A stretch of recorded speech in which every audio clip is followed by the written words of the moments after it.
दूर से अगर मैं चेकआउट करूँ तो मुझे थोड़ा सा कंफ्यूज हो जाएगा कि ये रेड लाइट है या ऑरेंज लाइट है। साउंड तो आ जाते हैं, it starts making buzzy noise. मेरे साथ है the all new Bajaj Pulsar RS 200 2025 edition. So Bajaj को 10 साल लगे कुछ कॉस्मेटिक चेंजेस लाने में। इंजन में एक चेंज किया है जिसके कारण राइट फील क्वालिटी थोड़ा बेटर हो चुका है, वो मैं एक्सेप्ट करता हूँ। बट 10 साल वेट करवाने के बाद व्हाट पीपल आर गेटिंग, आज के इस वीडियो में आपको शेयर करने वाला हूँ। आज के इस वीडियो में हम चेक करने वाले इसके इंजन स्पेसिफिकेशन, राइड क्वालिटी कैसा है, सीट कंफर्ट कैसा है, किस तरह के लोगों को पसंद आने वाला है, किस तरह के लोगों को ये बाइक शायद से नहीं लेना चाहिए, इसके जगह और भी रिप्लेसमेंट है उसके बारे में आज बात करूँगा। So yeah, I mean, like, allow me to review this motorcycle. Without any further delay, let's begin this review. This is the all new Bajaj Pulsar RS 200 2025 edition. इसके 3 कलर हैं, white, red and matte silver या grey कह सकते हैं, उस colour में ये आता है। अब ये इसको मैं नया कहूँ या पुराना मुझे समझ में नहीं आ रहा, because same component, same design, बस कुछ कॉस्मेटिक चेंजेस किए गए हैं, एक फीचर एड ऑन किया गया इंजन में, दैट्स इट। सो इसको नया या पुराना जो भी कहो, इट्स एन अपडेटेड वर्जन कह सकते हैं। रेस्ट इसके यहाँ पे आपको जो है विंडशील्ड देखने को मिलते हैं, यहाँ पे आपको जो सेम आपको मिरर्स देखने को मिलते हैं, नंबर प्लेट होल्डर, यहाँ पे आपको DRL दिए गए हैं। लाइट्स जो है वो चेंज किए गए हैं, अभी आपको जो वाइट इल्यूमिनेशन लाइट देखने को मिलते हैं। जो राइट साइड वाला बल्ब है उसमें आपको प्रोजेक्टर हेडलैम्प नहीं देखने को मिलता है, वो एक नॉर्मल हेडलाइट है। इसके तरफ अगर देखेंगे तो आपको LED इंडिकेटर्स दिए गए हैं, same mud flap, ABS dual channel लिखा गया है, टेलीस्कोपिक सस्पेंशन है। USD I was expecting but USD नहीं दिया इन्होंने, इस बार टेलीस्कोपिक सस्पेंशन दिया है पुराने वाले मॉडल की तरह। सामने ब्रेक की बात करें तो 300 mm के आपको डिस्क देखने को मिलते हैं विद डुअल चैनल ABS। ग्रिमिका के कैलिपर्स दिए गए, पिछले वाले मॉडल में बाइबे के कैलिपर्स आते थे। सामने टायर की अगर बात करें 110 70 17 सेक्शन के नॉर्मल टायर है और रेडियल टायर नहीं मिलते आपको। 17 इंचेस के अलॉय मिलते हैं, ट्यूबलेस टायर आपको इसमें देखने को मिलते हैं।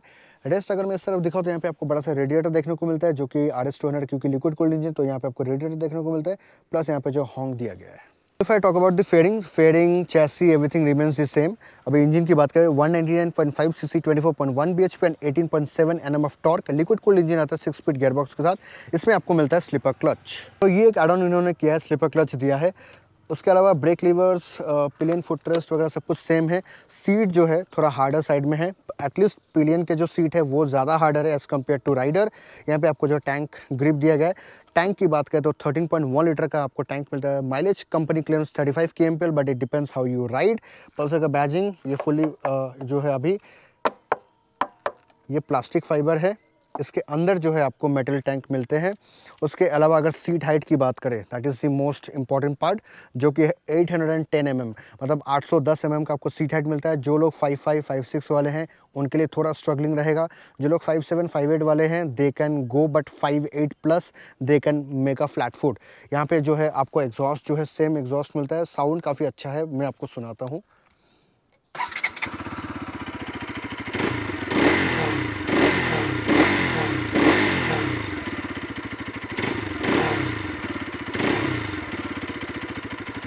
इस तरह अगर देखेंगे तो ये थोड़ा ग्राफिक्स थोड़ा बहुत हल्के चेंजेस किए गए, RS यहाँ पे लिखा हुआ है। एंड यहाँ पे आपको पिलियन के लिए किसी भी तरह कोई ग्रैब रेल्स नहीं दिए गए, ये एक स्पेस है, यहाँ पे आप इसको पकड़ सकते हो, but this is very uncomfortable. अभी आते हैं इसके टायर पे। यहाँ पे आपको MRF जैपर के S1 मिलते हैं, 140 70 17 इंचेस का टायर आपको मिलता है। एलॉय दिया गया है, ट्यूबलेस टायर है, ग्रिमिका के पीछे कैलिपर्स दिए गए हैं। ब्रेकिंग जो है वो अच्छे है, वो मैं आपको जब चलाऊंगा तब मैं आपको दिखाता हूँ। इस तरफ जो है वन साइडेड मड हगर दिया गया है, पहले दोनों साइड से आते थे, अभी सिर्फ वन साइड हो गया है। एंड यहाँ पे आपको जो है मोनो सस्पेंशन दिए गए हैं। This is the major change that we can get to सी।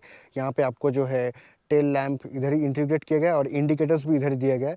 तो आप जब चलाते हो तो इंडिकेटर जब आप ग्लो करते हो तो आप थोड़ा सा कंफ्यूज हो जाता है, वो मैं आपको अभी जला के दिखाता हूँ। तो अगर मैं राइड कर रहा हूँ, अगर मैं दूर से अगर मैं चेकआउट करूँ तो मुझे थोड़ा सा कंफ्यूज हो जाएगा कि ये रेड लाइट है या ऑरेंज लाइट है, अगर मैं दूर से देखूँ तो इस तरीके का ये डिस्प्ले करता है। Now you guys have to comment कि आपको कैसा लग रहा है। ये जो लाइट है ये वाइट कलर का लाइट है, यहाँ पे नंबर प्लेट होल्डर ब्रैकेट दिया गया है। इस तरफ जो है मड हगर दिए गए हैं, साड़ी गार्ड के साथ ही मड हगर है, अगर आप साड़ी गार्ड खोल देते हो तो मड हगर भी आपको खुल जाएगा। So that's a new fear. पहले वाले मॉडल में साड़ी गार्ड आप खोल सकते थे, ये रह जाता था प्रोबेबली। उसके अलावा स्विंग आर्म दिया गया है एंड डबल स्टैंड आपको नहीं मिलता है, single side stand with auto cut off, 6 speed gearbox मिलता है। ये कलर जो है मैं फर्स्ट टाइम देख रहा हूँ, ये कलर थोड़ा बहुत चेंजेस कर दिए गए हैं। यहाँ पे चाबी दिया गया ताकि आप सीट वगैरह खोल सको। ये टैंक है and this is how it looks, white, red and matte grey colour में ही आता है। देखो इस टाइप के जो वाइजर वाले बॉडी होते हैं ना, इसमें साउंड तो आ जाते हैं। आप एक टाइम बाद अगर आप इसको बार बार खोलते हो, टैंक वगैरह खोलते हो एयर फिल्टर साफ़ करवाने के लिए, तो ये कंपोनेंट जब बार बार खुलते हैं तो उसके क्लिप्स जो है वो ढीले हो जाते हैं, then it starts making buzzy noise. सो अभी आते हैं इसके मेजर चेंज अपडेट में, जो कि है इसका TFT डिस्प्ले ब्लूटूथ कनेक्शन के साथ ये आता है। यहाँ पे आपको मैप दिखता है, speedometer, trip A, trip B, fuel gauge, tachometer, time, यहाँ पे गियर पोजीशन इंडिकेटर। इसमें आपको मोड्स भी दिए गए हैं, road mode, rain mode, of road mode, ये 3 मोड आपको मिलते हैं। एंड या this is all about you get. यहाँ पे आपको मोड बटन दिए गए, आप अगर दबाओगे तो अपने ओडोमीटर, फिर इसमें ट्रिप है, ट्रिप भी, ये सब आप इसमें चेकआउट कर सकते हो। यहाँ पे आपको चार्जिंग पोर्ट दिए गए हैं। अगर आपको मोड चेंज करने हैं, रोड मोड से रेन मोड में जाना है, तो इसको डबल टैप करना है, उस तरीके से आप अपने मोड्स को चेंज कर सकते हो। यहाँ पे आपको हाई बीम, लो बीम और पास लाइट दिया गया है। जो पास लाइट है वहाँ पे आपको थोड़ा सा दिख रहा होगा, ये नॉर्मल लाइट है, ये प्रोजेक्टर लैंप नहीं है। प्रोजेक्टर लैंप होता तो ये फ्लैट में जलता, ठीक है। और इसके अलावा यहाँ पे आपको इंडिकेटर्स दिए गए हैं। दिस इज़ द हॉन्क, ये kill switch, and this is the ignition button. Clip on handle bars हैं, तो जिसके कारण आपको थोड़ा स्पोर्टियर फील देता है। आपको स्पीडोमीटर कैसा लगा, आपको हेडलाइट कैसे लगे, और आपको ये कैसा लगा, ये आप कमेंट करके ज़रूर बताना। I also wanted to know that what RS lovers are feeling. अभी इसको चलाते हैं ऑन रोड, देखते हैं इसका स्पेसिफिकेशन, स्लीपर क्लच कैसा काम करता है, कैसा फील है, सब कुछ के बारे में चेकआउट करते हैं। So now let's begin the ride review. Back on the road, so this is the all new Pulsar 200 RS with dual channel ABS, slipper clutch. क्या बोलूँ इसके बारे में, and of course as I knew the copy paste of NS 400. इसको start करते हैं।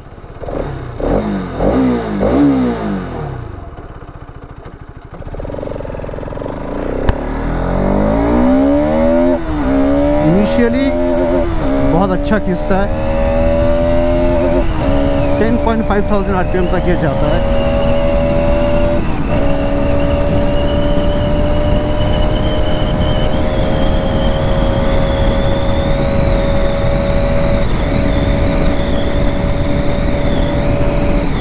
अभी अगर मैं इसके पावर के बारे में बात करूँ तो 24 bhp same and 18.7 Nm of torque इसको मिलता है।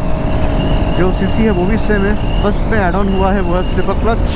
लाइक आप अगर स्पीड में हो और आपने अगर मान लो डाउन शिफ्ट किया, तो ये जो है आपके व्हील को लॉक होने से प्रिवेंट करता है। एंड हमें लाइक यही बस चेंजेस किए हैं जो आपको नए वाले RS 200 में फील होगा।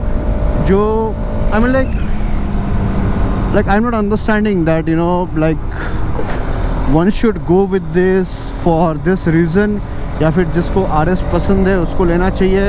It's quite debatable, it depends on your choice, but I feel पहले वाले जो स्पीडोमीटर था जिसमें एनालॉग टैकोमीटर था वो दिखने में ज़्यादा अच्छा फील होता था, बिकॉज उसी से ही वो बाइक ज़्यादा फेमस हुआ था। I don't understand, like Bajaj कुछ नया कर ही नहीं रहा, they are just copy paste. जैसे हम लोग फोल्डर कॉपी पेस्ट करते हैं लैपटॉप या कंप्यूटर पे, ठीक उसी तरीके से वो लोग हर एक कंपोनेंट में, मतलब हर एक मोटरसाइकिल में आपको इसी तरीके का आपको जो है स्पीडोमीटर कंसोल देखने को मिलेंगे। So like why Bajaj, why can't you come up with a different console for different machines. अगर मैं सस्पेंशन की बात करूँ, it's on a harder side, it's on a stiffer side. In fact seat के जो कुशन्स हैं वो भी काफ़ी हार्डर साइड में है। सो जब भी आप रेलवे ट्रैक्स या फिर गड्ढे वगैरह आप क्रॉस करते हो, you feel hard, you feel bump on your back, and suspension is harder.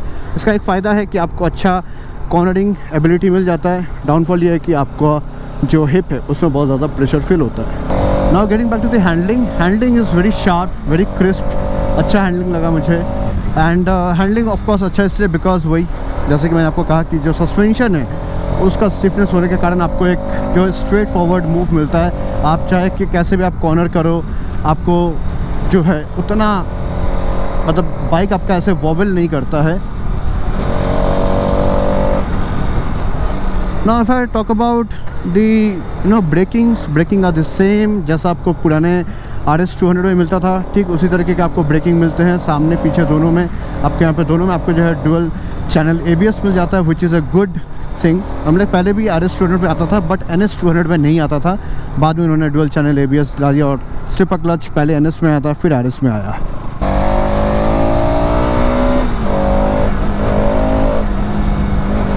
Like मुझे थोड़ा बहुत हंसी भी आ रहा है बिकॉज 4 महीने पहले मैंने RS200 के ऊपर एक वीडियो बनाया था जो कि एनालॉग टैकोमीटर वाला था। उस पर मैंने बताया था कि फ्यूचर में जो RS आने वाला है वो कैसा आएगा। उसमें मैंने कहा था कि जो स्पीडोमीटर है वो NS की तरह चेंज हो जाएगा, but I was expecting the NS200 वाला स्पीडोमीटर, बट इन्होंने इसमें जो है NS400 में जो स्पीडोमीटर आता था ब्लूटूथ कनेक्शन के साथ, जिसमें आपका मैप नेविगेशन वगैरह दिखाते थे, वो इन्होंने डाल दिया है कलरफुल TFT डिस्प्ले वाला। उसके अलावा मैंने कहा था कि USD सस्पेंशन आएंगे, क्योंकि NS200 में आया था तो मैंने एक एजम्पशन किया था कि हो सकता है जो है RS में भी आपको USD सस्पेंशन दे देंगे, बट इन्होंने इस बार जो है टेलीस्कोपिक सस्पेंशन दिया, जिसके कारण थोड़ा सा बुरा तो लगा, बट अब क्या ही कर सकते हैं। If you want to purchase RS200 then you have to compromise with it, but I know what Bajaj will be doing is that कुछ महीने बाद जब वो देखेंगे कि इसका सेल ड्रॉप हो गया है या फिर वो चाहेंगे कि नहीं हमें और अट्रैक्ट करना है, तब वो दोबारा से जो है इसको दोबारा से लॉन्च कर देंगे विद अ USD सस्पेंशन। तो इससे क्या हो रहा है, मतलब उनके पुराने लॉट के जितने भी सामान थे या फिर जो भी इक्विपमेंट्स थे, ये मैं अज्यूम कर रहा हूँ, मैं कोई कंफर्मेशन के साथ नहीं बता रहा हूँ, जो USD वाले थे वो क्लियर हो गए। अब वापस से मतलब जो टेलीस्कोपिक थे वो क्लियर हो गए, अब वापस से जो है उन्होंने USD वाला इसमें डाल के फिर इसको अपडेटेड RS200 बोल के वो लोग वापस से इसको मार्केटिंग करेंगे, and then again they will be selling it. हालांकि उसका हैंडलिंग और थोड़ा बेटर हो जाएगा as compare to this, because इसमें टेलीस्कोपिक है, तो टेलीस्कोपिक एंड USD में हमेशा से थोड़ा ना थोड़ा आपको डिफरेंस फील होगा जब आप राइड करते हो। पीछे की तरफ बात करें तो पीछे आपको जो है मोनो सस्पेंशन देखने को मिलता है, जो काफ़ी स्टिफर साइड में है। पिलियन सीट भी काफ़ी स्टिफर साइड में है। So if you are planning to purchase this motorcycle and you want to look forward for touring, और ऐसे आप नॉर्मल आप सिटी राइड वगैरह करने वाले हो, और अगर आपके शहर में रोड अच्छे नहीं है, then definitely you are gonna put yourself in pain, back pain. अगर आप पिलियन के साथ अगर आप ट्रैवल करें तो पिलियन आपको एक टाइम बाद तो कंप्लेन करेंगे, यार तुम्हारा बाइक इतना अनकंफर्टेबल है। So that's for sure you are gonna hear about it. Rest tyre dimension 110, 140 पीछे है, तो टायर के जो साइजेस है वो सिमिलर है जैसे पुराने मॉडल में आया करते थे।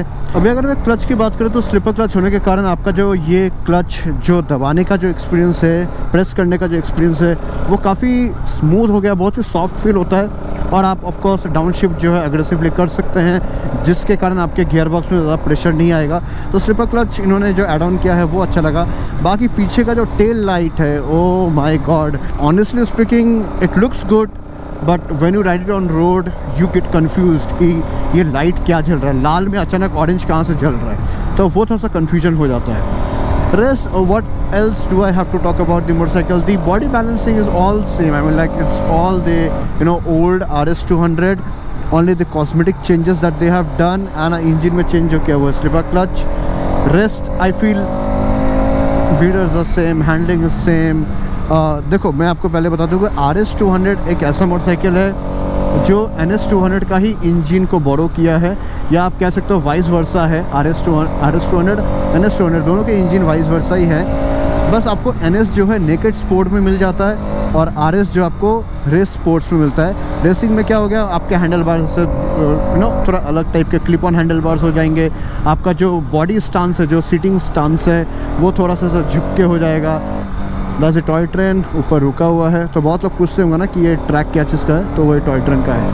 सो गेटिंग बैक टू इट कि आपको थोड़ा सा वो रेसिंग स्पोर्ट्स वाला आपको मोड में बैठने को मिलेगा। रेस्ट मैं अगर कहूँगा कि अगर आपको टूरिंग भी एक पैरामीटर्स है, अगर आपको डेली कम्यूट करना है, then still I would suggest go for NS200। उसमें आपको USD सस्पेंशन मिलता है, प्लस उसमें आपको स्लिपर क्लच भी मिलता है, जो इसमें आपको ऑलरेडी मिलता है। सो अभी आप लोग एक चीज़ नोटिस करना, ठीक है, अभी मैं अराउंड 20-25 के स्पीड पे हूँ, चौथे गियर पे हूँ। इफ़ आई थ्रॉटल फुल, मैंने फुल थ्रॉटल कर रखा है, फुल एकदम, थोड़ा सा ज़्यादा टाइम लेता है, मतलब आफ्टर 6.5 to 7,000 RPM के बाद ये पुल करना चालू करता है। सो व्हाट आई फील, इसका लो एंड टॉर्क उतना कुछ खास नहीं है, जैसा मतलब आई वाज एक्सपेक्टिंग कि भाई रिट्यून कर देंगे तो थोड़ा अच्छा लगेगा, उतना कुछ खास अच्छा एग्रेसिव लो एंड टॉर्क नहीं है। अगर आप सिटी में अगर आप चलाते हो, फर्स्ट गियर पे हो, बम्पर टू बम्पर ट्रैफिक में हो, इट्स फाइन। अगर आप सेकंड गियर पे हो और आप एकदम एक्सट्रीमली थोड़ा slow bumper to bumper traffic में हो, and you are trying to pull your pace, तो बहुत बार हुआ है मेरा इंजन बंद हो गया। लाइक जब मैं इसको डीलर से लेके आ रहा था तब मुझे सिटी ट्रैफिक मिलता है, तो सिटी ट्रैफिक के बीच में मुझे ये फील हुआ कि अगर मैं 2 गियर पे होता हूँ और अगर मैं थ्रॉटल करता हूँ थोड़ा स्लो मोशन में, तो फिर मेरा बाइक जो है बार बार स्टॉल हो जाता है, बार बार वो बंद हो जाता है।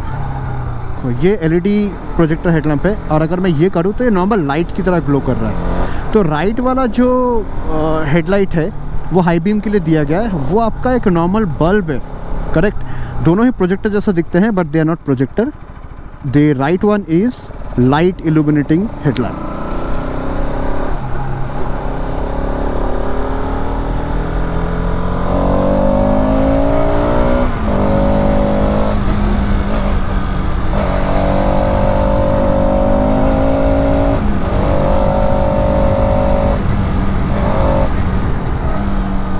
So I feel like I've spoken mostly about the motorcycle, और क्या ही बताऊँ, it's the same motorcycle with some cosmetic and some engine changes। इतना ही है इस मोटरसाइकिल में। Now I shall come to the question that who should purchase this motorcycle? Well देखो, अगर आपका शौक है कि मुझे थोड़ा स्पोर्ट्स बाइक चलाना है, मुझे थोड़ा ऐसा फील लेना है कि हाँ स्पोर्ट्स बाइक का क्या फील होता है, then you can go for it। If you have a purpose कि नहीं मुझे ट्रैवल भी करना है, मुझे डे टू डे मुझे जो है ऑफिस वगैरह भी जाना है, then I would say NS200 will be a more practical choice rather than RS200। So moving to the conclusion, I mean like you have just got few reasons to purchase these motorcycles। If you still wanna look forward to it, then you can definitely check out in the showroom, take a test ride, and then you will be getting to know more about it, that yes whether it will suit your personality and your need। and मैं हमेशा लोगों को ये कहता हूँ कि जब भी आप मोटरसाइकिल खरीदो, please make sure that you purchase a motorcycle practically, not emotionally. Because emotionally जो लोग मोटरसाइकिल को परचेज करते हैं maximum 6 months 7 months a year max, तब तक आपको वो मोटरसाइकिल अच्छा लगता है, या जो एक्सपेक्टेशन लेके मैं राइड कर रहा था वो एक्सपेक्टेशन पे वो खरा नहीं उतर पा रहा है। And then at a certain point of time you get a heartbreak and you feel regret of your choice, that whatever choice you made it was not a good। emotionally आप कभी motorcycle purchase मत करें। so yeah, with all that said, thank you so much for watching this video। bye bye, take care, ride out, ride safe। मिलता हूँ मैं आपको अगले video पे with a raw ride and raw exhaust sound of this motorcycle। till then, like, comment, share whatever you want, and जो भी आपके सवाल है do let me know in the comment section box। I will try to answer you as soon as possible। till then, bye bye, मिलता हूँ मैं आपको अगले वीडियो पे।